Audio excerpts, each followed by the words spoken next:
Nah, pertimbangan awal nih, tapi sebelumnya saya sampaikan ya, saya sudah browsing tentang bagaimana membumikan hasil penelitian, tapi nggak ada yang cocok sama yang saya rasakan ya. Jadi ini yang saya sampaikan ke Bapak Ibu sekalian, Mas Mbak sekalian, ini berdasarkan hasil pengalaman aja. Sebetulnya bagaimanakah sih untuk apa karya-karya kita itu bisa memasyarakat tuh kayak apa? Ini berdasarkan pengalaman murni, murni pengalaman saya ya. Jadi kalau misalnya nanti berbeda dengan referensi-referensi, yaitu alam mereka. Kalau ini yang saya rasakan sendiri ketika saya memulai untuk menuliskan sesuatu yang menjadi hasil penelitian. Yang pertama urgensi. Urgensi ya, dari bawah ya. Pertimbangkan dengan benar seberapa urgen masalah yang diangkat dalam penelitian itu untuk diketahui oleh masyarakat luas. Urgen ya, urgen nggak ya masyarakat untuk tahu. Jadi karena kita ini sudah memasuki pada masa tsunami informasi, ya masuk semua informasi, orang nulis semua, orang bergairah semua, bleng bleng bleng masuk di kepala sampai saking banyak. Ya, saking banyaknya informasi yang masuk sampai lupa. Nah, sebetulnya dari yang banyak ditulis orang itu masalah yang kita punya sebagai hasil penelitian kita, urgen nggak sih untuk diketahui masyarakat? Ya, urgen nggak sih untuk diketahui masyarakat? Kadang-kadang ada juga sih teman-teman yang memang sengaja nggak mempublish karena merasa udahlah ini hanya untuk aku lulus S1 aja. Udahlah ini yang penting aku dapat gelar S2 selesai. Nggak ingin untuk karyanya itu diketahui oleh orang. Pertimbangkan aja benar-benar. Kalau memang Bapak Ibu sekalian merasa sayang banget masyarakat kalau nggak tahu karya saya ini. Kan karya saya ini sebetulnya bisa mengubah gaya penulisan orang. Kan karya saya ini reflektif, bisa membangun keluarga, misalnya nulis tentang keluarga hasil dari anak-anak hasil poligami misalnya ya penelitiannya ya. Hasil penelitian saya ini bisa dipakai untuk membangun ketahanan keluarga di Indonesia misalnya gitu. Ini urgen nih untuk disampaikan. Misalnya saya melakukan penelitian tentang Upin Ipin, Mbak Andi dan Bapak Ibu sekalian ya. Saya pergi ke rumah produksinya Upin Ipin. Saya lihat dulu, browsing dulu. Oh, masyarakat kita ternyata banyak yang bicara dari sisi audiensnya di Indonesia. Oh, semua audiensnya, dampak-dampak, kemudian tayangan-tayangan itu. Belum ada yang bicara tentang proses produksinya ya. Ke sana gitu. Jadi kita pertimbangkan urgensinya. Ternyata masyarakat belum ngerti tentang proses produksinya di Upin Ipin itu seperti apa. Urgen. Maka kita pertimbangkan urgen nggak sih hasil penelitian kita untuk diketahui masyarakat. Yang kedua adalah originalitas ide. Nah, tidak menutup kemungkinan Bapak Ibu Mas Mbak sekalian, karya ilmiah itu ada yang plagiat. Saya tuh pernah menemukan karya ilmiah judulnya Hikayat Kiamat. Itu bisa plek kecipik sama antara padahal dua perguruan tinggi yang berbeda. Waktu itu belum era Turnitin ya. Kalau sekarang kan sebelum sidang skripsi harus masuk ke Turnitin dulu dah, biar aman semuanya. Waktu itu belum. Tapi saya bisa tunjukkan itu tuh sebuah skripsi yang sama persis. Nah, kemudian kalau misalnya salah satu penulis itu mendatangi DAP minta tolong dong, ini diterbitkan bagaimana gitu kan, kemudian DAP langsung ACC, konyol kan? Karena originalitas idenya tidak bisa dipertanggungjawabkan. Orang lain sudah nulis hal yang sama. Maka setiap penerbit juga harus selalu cek apakah kontennya itu merupakan konten yang orisinal, artinya belum pernah ditulis oleh orang secara sama atau dengan perspektif yang sama. Jangankan copy paste ya, tulisan dengan perspektif yang sama pernah ditulis orang lain itu juga basi sih. Kita harus cari perspektif yang beda. Jangan sampai sama dengan orang lain. Sama perspektifnya ya, bukan hanya copy paste gitu. Nah, kemudian yang ketiga adalah minat halayak itu seperti apa? Perlu survei kecil terkait kecenderungan halayak ya sebelum kita memberikan ke penerbit. Bagaimanakah atau bisa juga dilakukan oleh penerbitnya sendiri? mengkonsumsi hasil penelitian itu mereka pengennya tema-tema yang seperti apa. Kadang-kadang ada hasil penelitian lama yang diminati oleh masyarakat. Misalnya penelitian teman saya tentang wayang. Wayang dengan cerita-cerita Islam. Ya. Ini penelitian lama, teman-teman. Tapi kemarin baru diangkat kemarin pada saat ada seseorang yang tidak membolehkan wayang tersebut untuk digunakan oleh masyarakat Islam. Itu udah penelitian lama menjadi diminati halayak lagi karena masyarakat sedang panas membahas tentang hal itu. Jadi sangat aktual gitu, padahal itu penelitian lama. Tapi kadang-kadang ada hasil penelitian baru yang tidak menarik minat masyarakat juga karena masyarakat tidak merasa urgen tersebut. Maka perlu ada semacam survei begitu, masyarakat sukanya apa. Nah, pada saat saya membuat buku metode penulisan karya ilmiah itu, sebetulnya itu diminta UIN untuk membuat modul bahasa Indonesia se-UIN oleh direktorat akademiknya. Tapi kalau kemudian saya lepas ke penerbit itu dengan kata-kata bahasa Indonesia di perguruan tinggi, itu yang punya udah puluhan jumlahnya. Bahasa Indonesia di perguruan tinggi, maksudnya yang beda sama SMA dan sebagainya. Udah puluhan jumlahnya.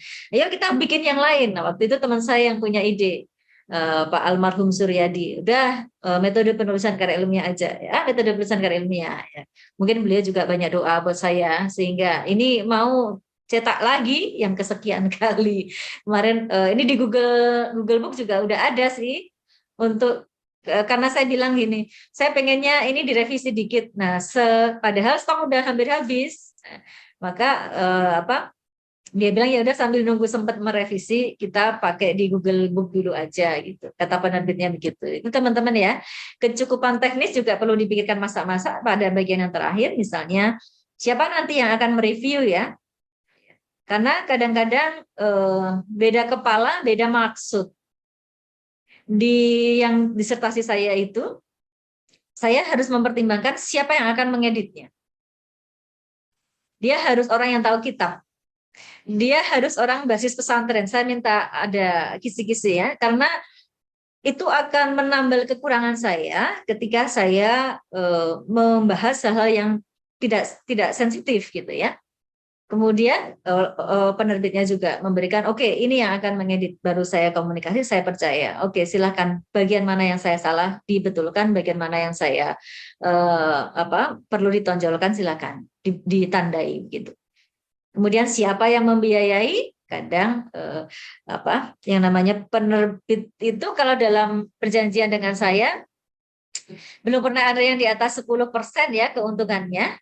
Banyak yang larinya ke penerbitnya karena penerbitnya juga kerja keras. Ini saya open aja, rata-rata begitu kok 10%. Tapi saya sedang mencoba ini untuk cara yang lainnya, bagaimanakah supaya penulis tidak begitu sedikit mendapatkan royalti begitu.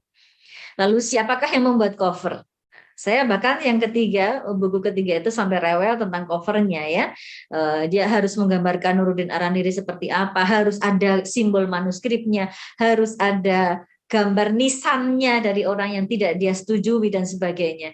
Jadi agak rewel saya sebagai penulis sebetulnya. Siapa yang menerbitkan, siapa yang memberikan ISBN. ISBN lama juga prosesnya ya. Siapa yang memasarkan, laku apa enggak, tim pemasarannya tahu persoalan teknologi atau enggak. Jangan-jangan tim pemasarannya tahunya hanya memasarkan ke toko-toko buku.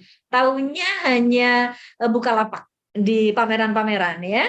Padahal zaman sudah begitu berubah, teman-teman perlu melihat bagaimanakah perkembangannya. Nah, sekarang yang prosedur Mbak, untuk cepat saja ya. Tadi saya cuma 45 menit soalnya dikasih sama Mbak Adi. Ya. Pertama adalah memahami sistematika hasil penelitian. Kalau kita mau membumikan hasil penelitian kita, direfleksikan dulu. Apakah hasil penelitian kita ini udah mempunyai sistematika yang memang urut-urutannya itu kategori hasil penelitian. Karena masyarakat sebetulnya lihat, Mbak. Saya pernah beli buku, judulnya adalah Sejarah Agama-Agama, kurang lebih begitu, tapi tidak pasti, tidak kata-kata yang dibeli tidak seperti itu. Artinya tentang sejarah agama-agama.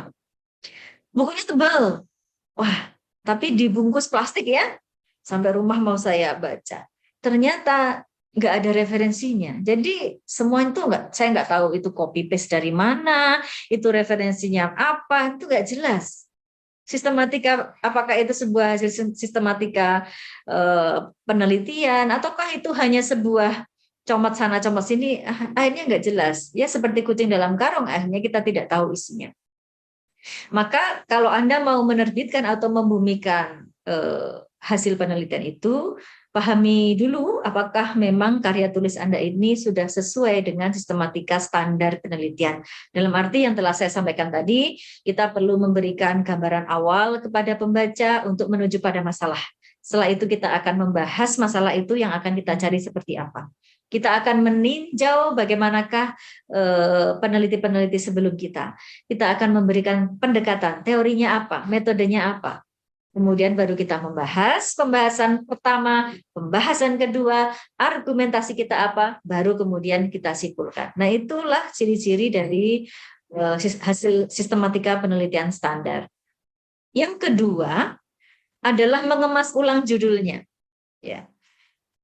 Judul itu kalau di dalam karya ilmiah kan ada 3, Bapak, Ibu, Mas, Mbak sekalian ya. Yang pertama harus ada masalahnya, yang kedua harus ada objek materialnya, yang ketiga harus ada pisau analisisnya.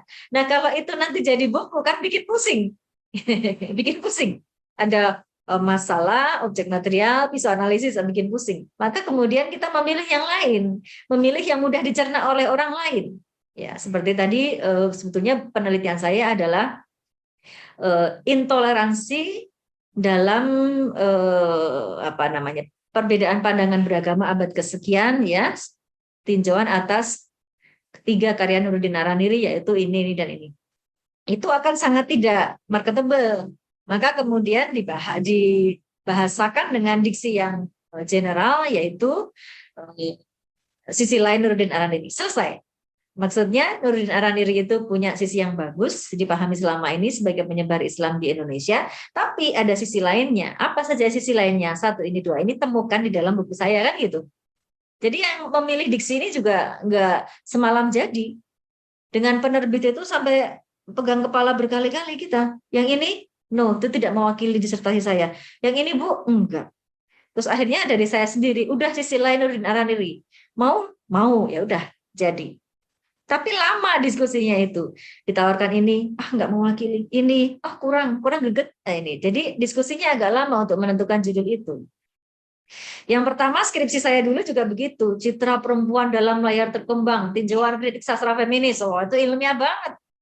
Tapi kemudian, udah Bu, gimana kalau saya ya, feminisme dan sastra aja, baru nanti ada judul kecilnya. Oke, jadi.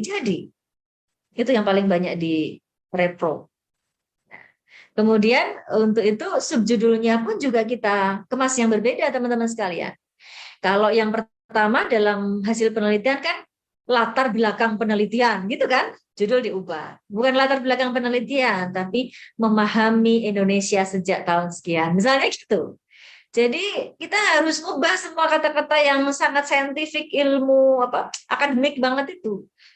Baru nanti pada saat rumusan masalah biasanya saya coret. Rumusan masalah itu saya gandulke itu apa? Saya ikutkan ke sebelumnya. Jadi nggak ada rumusan masalah di situ. Tapi ada, cuma tidak disebut dengan rumusan masalah, diikutkan ke sebelumnya. Lalu pada saat misalnya tinjauan pustaka, itu udah saintifik banget ya. Tinjauan pustaka diganti menjadi jejak para ilmuwan. Ya, misalnya gitu. Jadi harus ada mikir-mikir juga dari kita untuk supaya buku itu enggak begitu kental akademisnya. Lalu ingat-ingat dengan auto replace boleh, tapi kalau saya sering tidak percaya dengan auto replace ya, karena banyak hal yang seharusnya enggak diubah jadi ikut keubah ya. Misalnya penelitian ini itu harus jadi buku ini ya. Semua kata-kata itu harus diubah istilah-istilahnya. Misalnya kita menggunakan istilah-istilah khas suatu keilmuan, kita buat menjadi bahasa yang sederhana.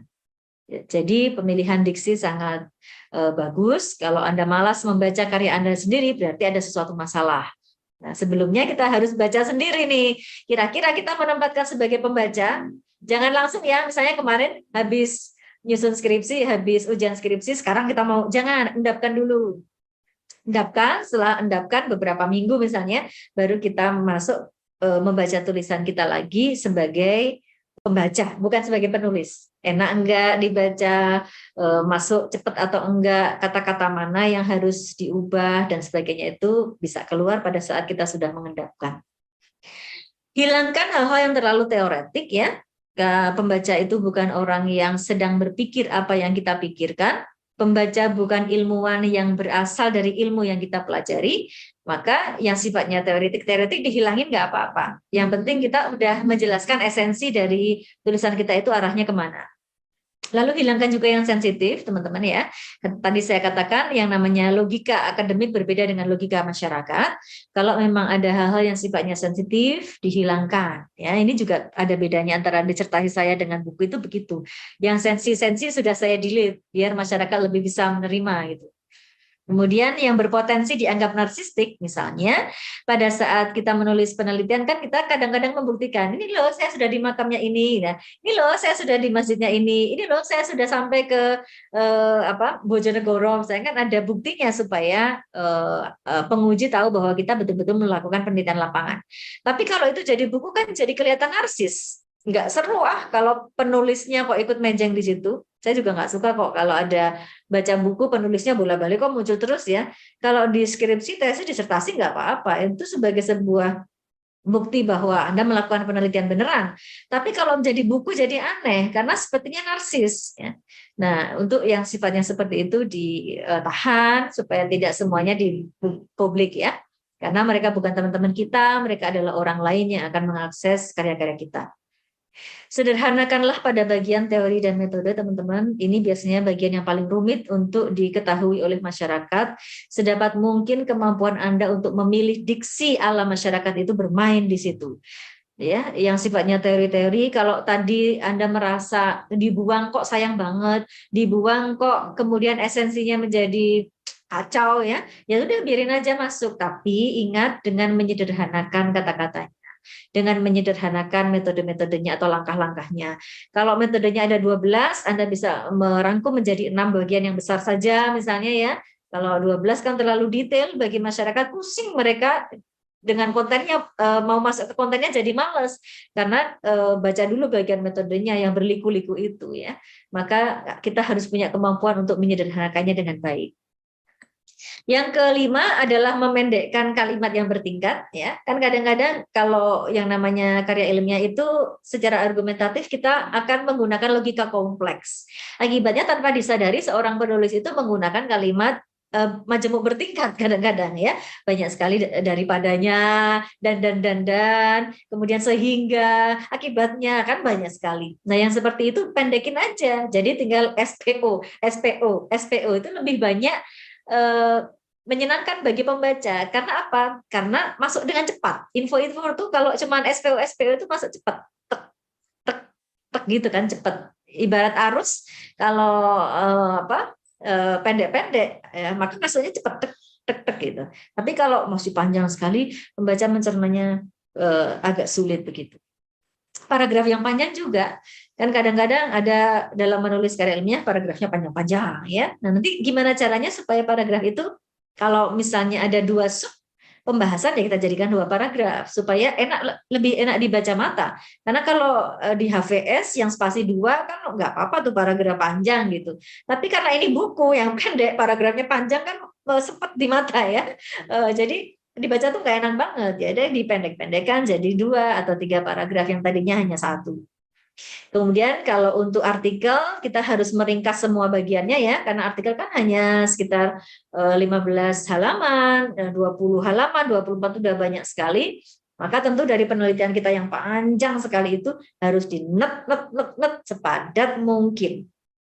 Dan yang terakhir adalah menyunting sesuai dengan kaidah bahasa, jangan keluar dari aturan semua itu karena kita hidup di Indonesia. Sejak tahun 2028 kita memakai bahasa Indonesia kan ya. Ini juga banyak orang berdebat tentang bahasa Melayu ya. Kita tidak usah berdebat di sana. Kenali perkembangan kebahasaan terkini, misalnya perkembangan sufiks teman-teman ya.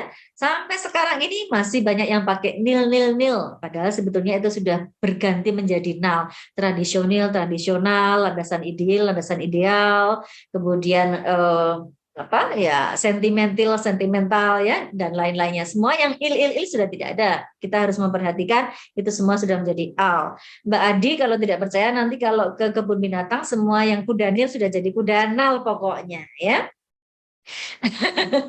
Kemudian yang ir juga sebetulnya sudah jadi asasi atau asi ya, misalnya koordinasi ya, kemudian akomodasi, yang paling sering dipakai legalisir masih dipakai, padahal hasilnya adalah legalisasi kan kayak gitu. Jadi perlu diikuti perkembangan itu. Apalagi ya, analisa, hipotesa, sintesa atau masih banyak dipakai, padahal semuanya adalah sis ya. Pengaruh Belanda kayaknya masih mencokol di kepalanya sana gitu, sehingga susah banget untuk dikonstruk bahwa kita udah merdeka pakainya. Bukan bahasa itu lagi. Lalu dulu nggak ada penyintas, sekarang ada. Sebetulnya apa bedanya penyintas, kurban sama korban? Nah, itu perlu dipahami juga sehingga kita memilih diksi yang betul-betul tepat sesuai sasaran. Gender ini pernah mengalami perkembangan di KBBI teman-teman semua. Pada waktu saya menulis tesis, gender itu bakunya pakai J, gender. Kalau gender disuruh miring. Tapi kalau sekarang ditulisnya justru gender. Gender salah. Al-Quran juga begitu. Dulu Al-Quran itu di KBBI A dulu, A besar. Lalu Quran, begitu nggak pakai ain ya. Quran, Al-Quran yang baku begitu. Kemudian saya tetap menggunakan sesuai transliterasi, tapi saya miringkan Al-Quran. Tapi sekarang KBBI bukan tidak seperti itu. Al-Quran di KBBI sekarang ya al strip kur lalu ain an begitu. Bukan ain ya hamzah lalu an begitu. Itu semua harus kita ikuti perkembangannya karena yang namanya bahasa itu nggak bisa statis, bahasa itu dinamis. Maka perkembangan kemudian perbedaan. Lalu baku dan tidak bakunya sebagai seorang penulis harus kita ikuti terus. Nah, Bapak Ibu sekalian, ini tadi yang saya sampaikan pada saat saya mengelis bagian yang pertama, memahami hasil penelitian itu seperti apa, hanya untuk dibaca saja, untuk dipahami Bapak Ibu sekalian di rumah. Ya, ini yang judul tadi sudah saya sampaikan juga. Judul adalah abstraksi tertinggi dari sebuah teks. Abstraksi artinya adalah ringkasan atau intisari tertinggi. Kalau Anda satu penelitian ini ada abstraknya adalah satu paragraf kan, itu belum tertinggi, masih bisa diperluas lagi jadi intisari yang paling tinggi. Nah, intisari yang paling tinggi ini adalah judul. Sehingga di perguruan-perguruan tinggi yang namanya judul itu harus ada 3 tadi, masalah, objek material, cara analisis. Kenapa? Karena abstraksi tertinggi dari sebuah teks. Sekali lihat judulnya, orang tahu, oh mbaknya ini, masnya ini meneliti ini. Objek materialnya di sini, cara menganalisisnya ini, kan gitu. Tapi kalau untuk diubah menjadi buku, nggak kayak gitu. Suka-suka aja. Yang penting masyarakat minatnya kayak apa. Feminisme dan sastra. Aplikasi kritik sastra feminis. Di sisi lain Nuruddin Araniri kan gitu.